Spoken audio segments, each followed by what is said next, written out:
Hey there, friend. I hope you are having the best day so far. This week, I want to cut right to the chase, if you don't mind. Today, what we're going to be talking about is something that honestly so many entrepreneurs, just like me and you, struggle with. Now, if you're like me, you've probably created content for your business for multiple social media platforms. So whether that's creating content for your feeds, creating reels, live videos, YouTube videos, blogs, podcast episodes, emails, there is a lot of content that we can be pushing out as entrepreneurs. And if you've been doing that already, I know you're going to 100% agree with me with this one. It is a heck of a lot of work to do, but it is important. But what's even more important is having a streamlined process that you can follow. One that helps you make this whole content creation game super easy, or at least less time consuming. Now, imagine this, okay? It is a Friday morning and you're getting ready to shoot your brand new YouTube video. After that video is done, you want to go on Facebook and you want to make a post. So you write a post. And then you want to be active on Instagram, so you go on Instagram and you make a reel about something. And then you write a summary of the video podcast or episode that you just did, and you write a blog. And then don't forget, anytime you write a blog, you should send an email to your email list to tell them that the blog is live. And now you're going to turn that YouTube episode into a podcast episode, and then you're going to repeat that process for LinkedIn. And then you do that over and over and over again. I do that every single week. Did I lose you? I know when I break it down like that, it probably sounds like a lot, but to be honest with you, because I'm posting pretty much the same thing on all platforms about the same topic, it really makes it easy to come up with my weekly content. Now, I talk to entrepreneurs over and over and over again about making sure that they're active on the front end of their business and that they're providing value. Most people, they overcomplicate it and they try to post something different on every single social media platform. But when you do that, what you're really doing is just digging yourself this dark hole. So instead, you're better off using your main piece of content as, let's say it's a topic per week.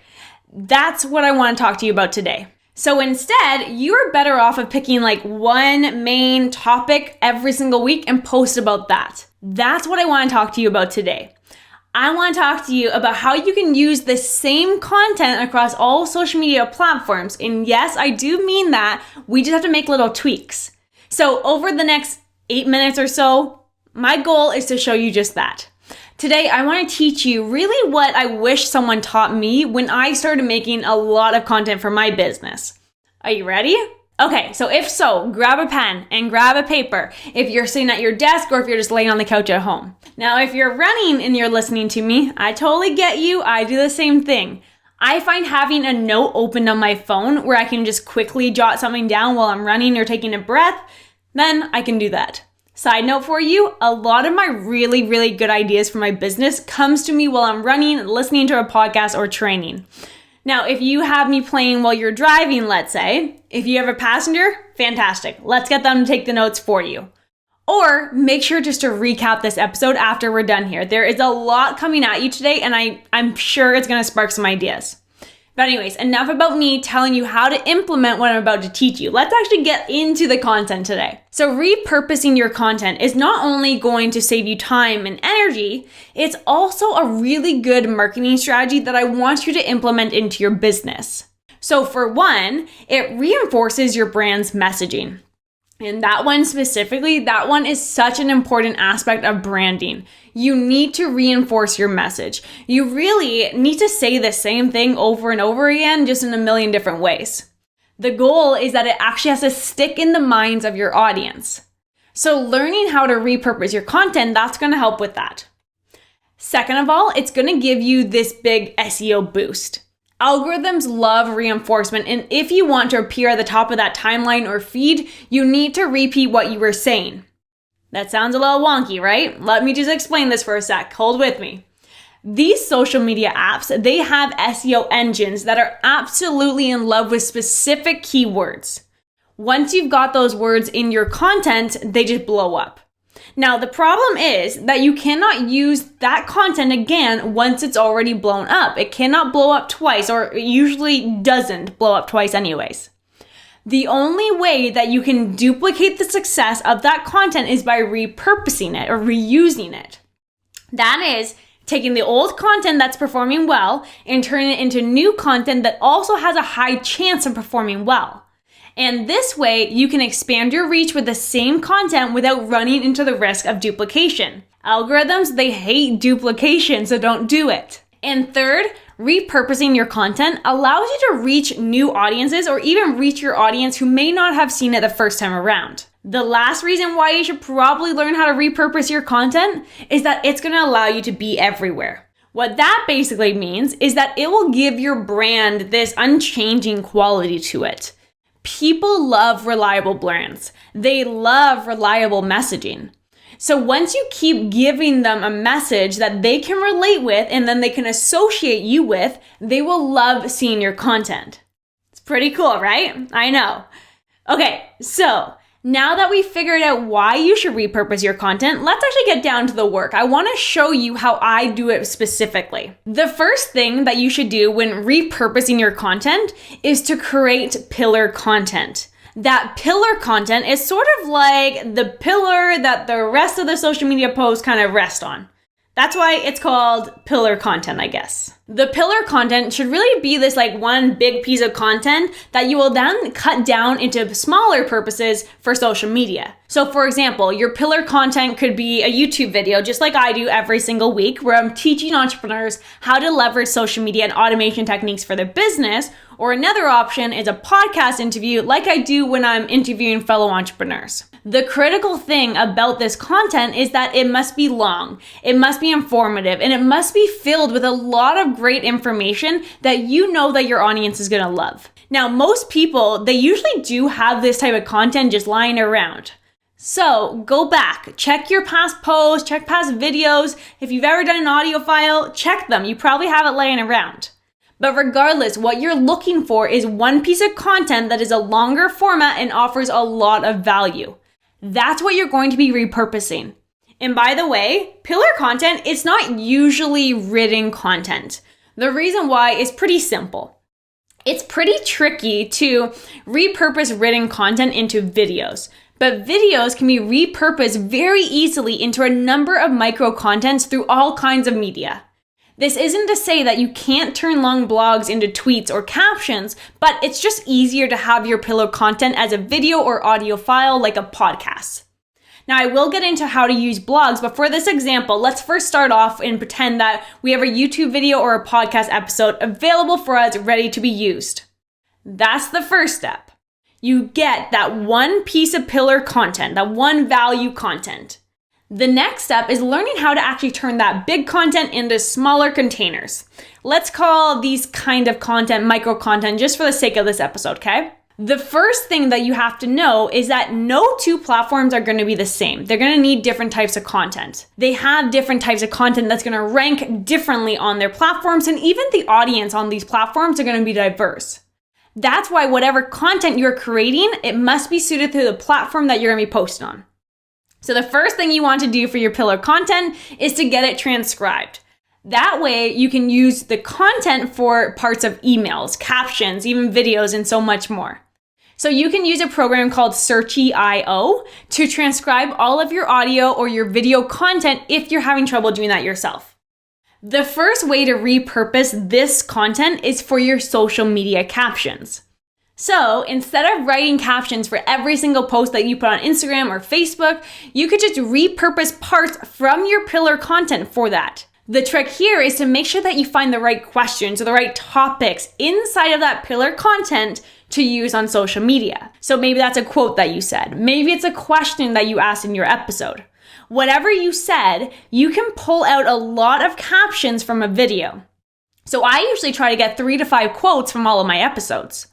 Another way that you can use the pillar content is to break it down into more videos. Did you know 87% of marketing professionals use video as a marketing tool? So if you aren't using videos just yet, I suggest that you jump on it and just learn to love it. And trust me, that eventually will come. You just need practice at this point. Now, actually, another cool stat for you. 54% of consumers want to see more video content from brands or businesses that they support.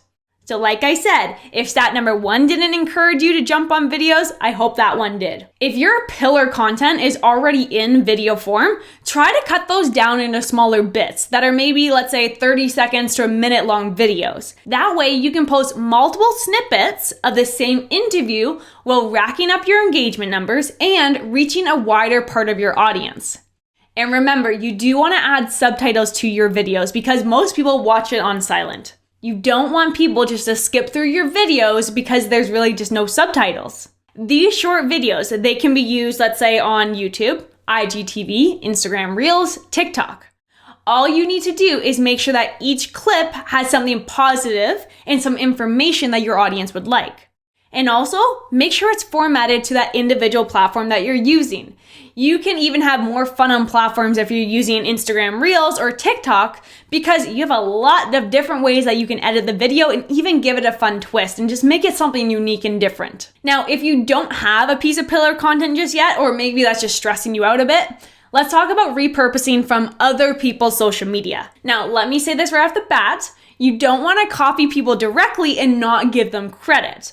But what you can do is use other people for inspiration. So who do you follow in your industry who is speaking to your dream audience? Are they pushing out content that you can even speak towards? Use their content to spark ideas. And then what you want to do is just make it your own.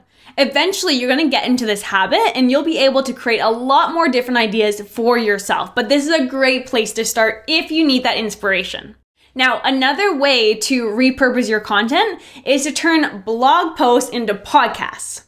So, if you've gone the opposite route with your pillar content and you started with a written blog, you can reuse that information and turn it into a podcast episode or even a video format. And what you can do is actually use that blog as a script. Now, I personally do the opposite. I create a YouTube video.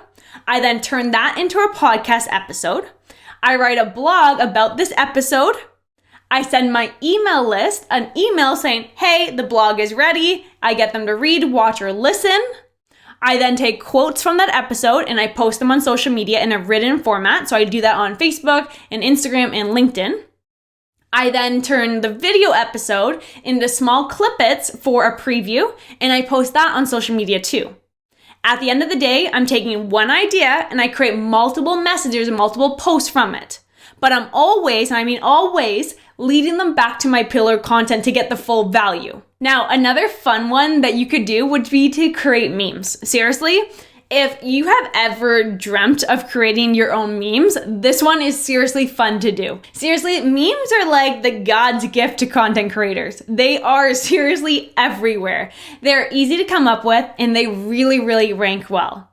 So imagine that you've got a blog post out, or maybe you've got a long video out on YouTube and you aren't getting a lot of traction just yet. Another way to draw attention to that content is by creating a meme. Now, you can't just pick any meme to repurpose your content. You absolutely need to pay attention to the ones that you're picking, and you should only pick the ones that match your brand's voice and your personality. Now, another type of content that you can repurpose for your content is feedback. If you've gotten great testimonials from customers or past clients, which I'm absolutely certain that you've gotten, then you can put those out there in the open too. People love hearing feedback from other customers or clients, so this will definitely drive engagement just nicely for you. Now, I've got absolutely no doubt in my mind that if you put all that I've said into practice, you'll have no problems with repurposing your content for all of your marketing. So my challenge for you this week is to find one pillar of content and break it down into multiple little pieces of content. You will absolutely fall in love with repurposing content. Plus, it is seriously going to save you so much time. Sound good, friend?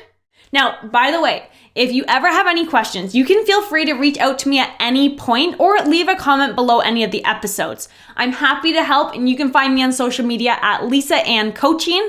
But as always, friends, thank you so much for hanging out with me today. If you learned something new, do me a favor, like this episode, share it with those who might need it. And finally, subscribe to my channel for more content like this and be a part of this amazing entrepreneur community that we are building here. My name's Lisa Ann, and that's all I have for you today. Thank you again for being here and hanging out with me. I'll see you next week. Bye for now.